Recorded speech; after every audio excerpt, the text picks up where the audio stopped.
Realme Buds Air 6 not connecting to laptop.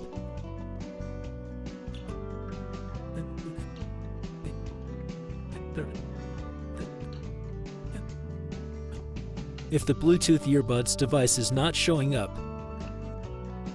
then reset your Bluetooth earbuds device.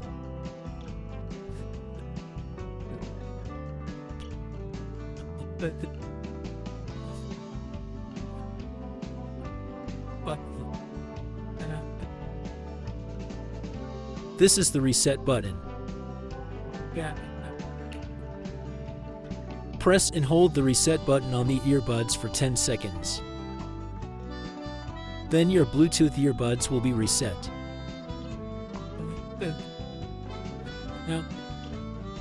Now your Bluetooth device is showing up on laptop.